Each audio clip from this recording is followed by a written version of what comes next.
For many people, the act of stealing is wrong because, in their opinion, it violates ethical principles, breaks the law, and inflicts harm on individuals and communities. For me, however, the act of stealing is complex, and it takes an intellectual discussion to fully understand its complexities. In my opinion, several questions need to be raised and discussed before we can claim that every act of stealing is morally wrong and start punishing whoever steals for whatever they steal. If you are new to this channel, my name is Frank Zhu, and I'm a college professor teaching sociology, history, and philosophy. I'm also an award-winning landscape photographer.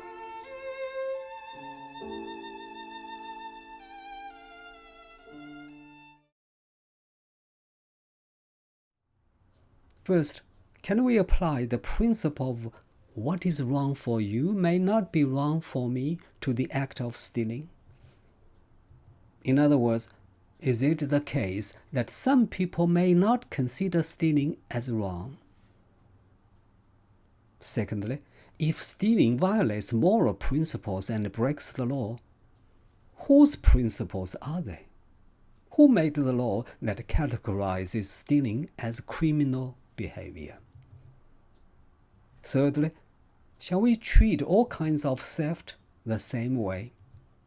For instance, is stealing a book just as bad as stealing $100?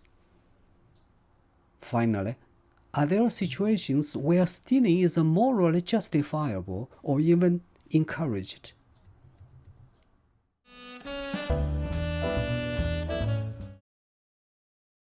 Let me start by introducing and explaining a moral theory, because the question about stealing is about morality as well as about the law, and it would not be a complete exploration without discussing some moral theories. The theory I'm talking about today is called ethical relativism.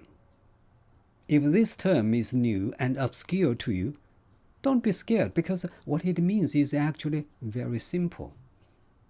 It is a philosophical theory which holds that moral or ethical standards vary from person to person and from culture to culture. According to this theory, moral statements are all equally valid, and no one's opinion of right and wrong is really better than another's. The idea of this theory is often expressed by people in our daily life when they say, for example, what's right for you may not be right for me. Or when they say, it may be acceptable in your culture, but we don't accept it in our culture. It is based on this theory that some people made the argument that stealing is not absolutely wrong. It may be wrong for some people, they argue, but it may not be wrong for others. It may be wrong in some situations, but may not be wrong in other situations.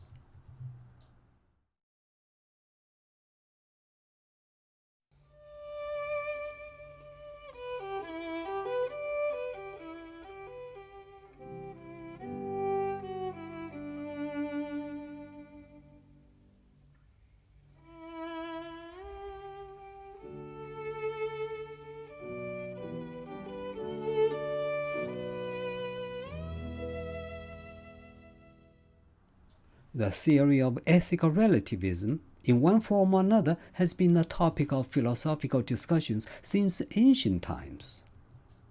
For example, the ancient Greek philosopher Protagoras famously said, "Man is the measure of all things." What he was arguing was that truth and morality were relative to individual perception and social context.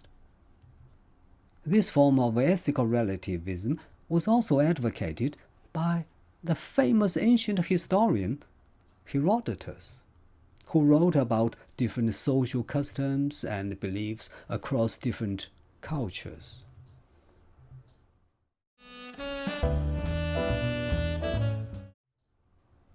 The opposite of ethical relativism is ethical absolutism, which is also known as moral absolutism. It is the belief that there are universal moral principles which apply to everyone and which should be used to guide any human behavior. To put it another way, an action is inherently right or wrong, regardless of the situation or culture. Ethical relativism was supported by religious beliefs which dominated human thinking for a long time. Religious people believed that moral standards set by God were unconditional and absolute in nature. To put it another way, there were moral absolutes in the world that everybody must adhere to. In the study of philosophy, this absolutist point of view is known as divine command approach. This approach claims that an action's moral value depends on whether it is commanded by God, who has the absolute moral authority. In Christianity, for example, stealing is absolutely wrong because it is against one of the 10 commandments in the Bible, "Thou shalt not steal."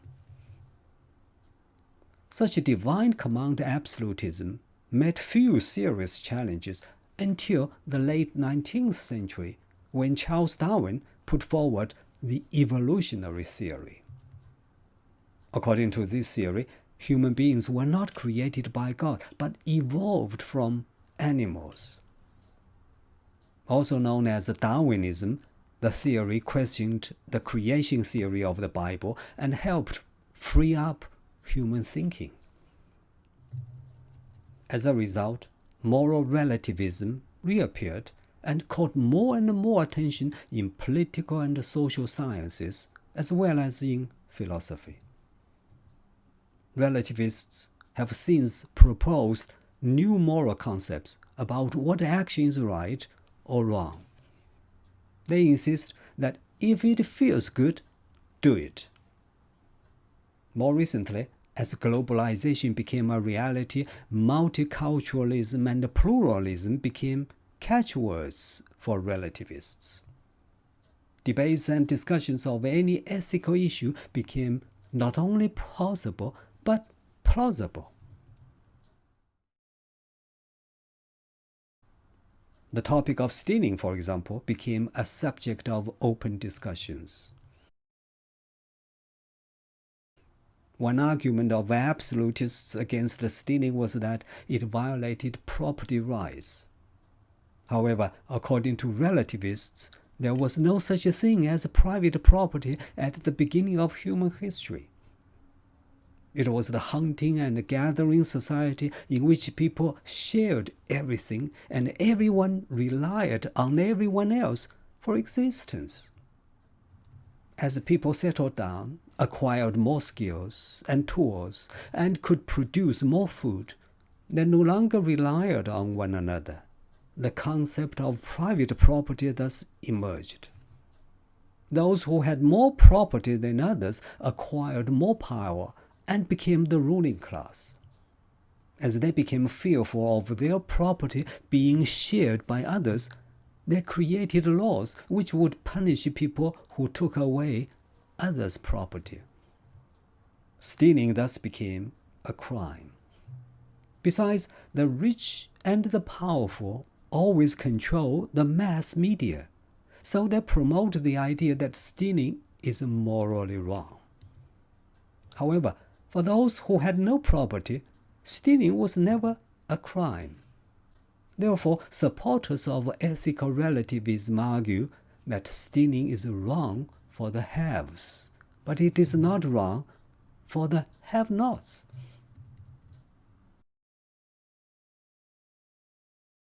Ethical relativists also argue that the motivation of stealing varies from person to person. Stealing out of greed or malice should be condemned, but stealing out of necessity or desperation should be viewed differently. For example, it is not morally wrong for a father to steal a piece of bread for his starving child. Also, there is a moral difference in different situations, especially with regard to consequences. For example, stealing from a poor person is morally worse than stealing from a rich person because the life of the poor person would be made more miserable while the life of the rich person would not be affected as much. It is interesting to note that such a relativist notion about stealing is also reflected in an old Chinese saying which goes, "Stealing a book is not theft." What it suggests is that stealing a book should not be regarded as despicable as stealing money or other objects because the motivation is different, and therefore it should be viewed from different moral perspectives. For some people, stealing books is not morally wrong because the desire to gain knowledge is never wrong. Instead, stealing books should even be praised and encouraged. On the other hand, those people who advocate moral absolutism insist on a universally recognized moral system. They argue that modern civilization was not built on a philosophy of relativism. There must be certain standards that apply to everyone in all circumstances. For example, creating a law and enforcing it suggests a fixed standard that everyone is expected to adhere to. That is why there are laws everywhere, regardless of different cultures and places. If everyone in any society really believed that right and wrong were purely matters of opinion and acted accordingly, then that society would fall into a chaotic situation where might makes right. Moral absolutists also argue that relativism is not and should not be always accepted by everyone. For example, female genital mutilation, while accepted and practiced in some cultures, is considered as extremely unethical and inhumane by people in most other cultures.